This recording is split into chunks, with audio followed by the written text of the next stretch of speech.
అప్పలరాజు కుటుంబాన్ని వేధించడం సరికాదు, కక్ష సాధింపు రాజకీయాలు చేస్తున్నారు. పొరపాటున రోడ్డు ప్రమాదం జరిగిందన్న జగన్. అప్పలరాజు సాక్ష్యాలను తారుమారు చేశారు. నిందితులను జగన్ పరామర్శించడం దారుణం. మహిళా ఎస్ఐని దూషించారన్న పార్థసారథి. ఉత్తరాంధ్ర ప్రజలకు జగన్ క్షమాపణ చెప్పాలి. రాజ్యాంగంపై ఆయనకు అవగాహన లేదు. గత 5 ఏళ్లలో రాజారెడ్డి రాజ్యం నడిపించారన్న కలిసెత్తి. 3 ఏళ్లు తెలంగాణను సక్రమంగానే నడిపించా. 2034 వరకు సీఎంగా నేనే ఉంటా. 1వ తేదీకే జీతాలు వస్తున్నాయన్న రేవంత్. సిరిసిల్లలో మంత్రుల పర్యటన. నేతన్నల కోసం 1300 కోట్లకు పైగా ఖర్చు చేశాం. పెండింగ్ లో ఉన్న బకాయిలు చెల్లించామన్న తుమ్మల. గత పాలనలో ధరణి పేరుతో రాష్ట్రాన్ని కొల్లగొట్టారు. సర్వే చేసి భూ సమస్యలు పరిష్కరిస్తాం. ఎవరు తప్పు చేసినా శిక్షలు తప్పవన్న పొంగులేటి. ఆల్మట్టి ఎత్తు పెంచితే రాష్ట్రానికి నీళ్లు రావు.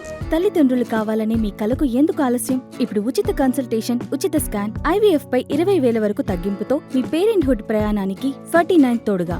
వేలాది కుటుంబాల నమ్మకం 49 అంటే సంతానం, 49 అంటే సంతోషం. 6 నెలల్లో పాలమూరు, రంగారెడ్డి పూర్తి చేయాలి. కాలువల తవ్వకానికి టెండర్లు పిలవాలన్న శ్రీనివాస్ గౌడ్.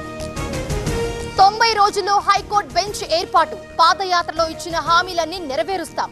కొందరు అభివృద్ధిని అడ్డుకుంటున్నారన్న లోకేష్. ప్రధాని విశాఖ పర్యటనపై హోంమంత్రి సమీక్ష. మోదీ పర్యటనకు కట్టుదిట్టమైన భద్రత. ప్రజలకు ఇబ్బందులు తలెత్తకుండా చూడాలన్న అనిత.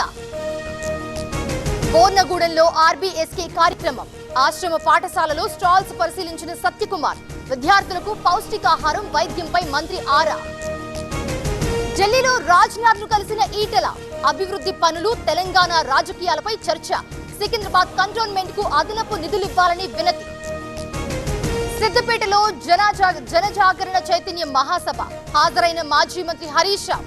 ఒకే రాజ్యాంగం, ఒకే పెన్షన్ అమలు చేయాలన్న ఉద్యోగులు. ఏపీ DSC పరీక్షపై CBI దర్యాప్తు చేయాలి. రాజ్యసభలో MP YV సుబ్బారెడ్డి డిమాండ్. ఏపీ వివాదాన్ని సభలో ప్రస్తావించొద్దన్న డిప్యూటీ చైర్మన్. కొందరు తన మాటలు వక్రీకరించారు.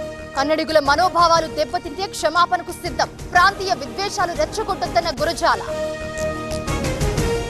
యార్లగడ్డకు వల్లభనేని వంశీ లీగల్ నోటీస్. నిరాధార ఆరోపణలు చేశారని అభియోగం.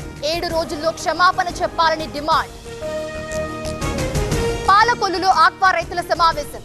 ఆక్వా సమస్యలను ప్రభుత్వం పట్టించుకోవాలి. రైతులకు రాయితీలు ఇవ్వాలని వినతి. కడెం ప్రాజెక్టుకు వరద ఉధృతి. గంటకు పెరుగుతున్న నీటి మట్టం. 16 గేట్లు ఎత్తి దిగువకు నీరు విడుదల.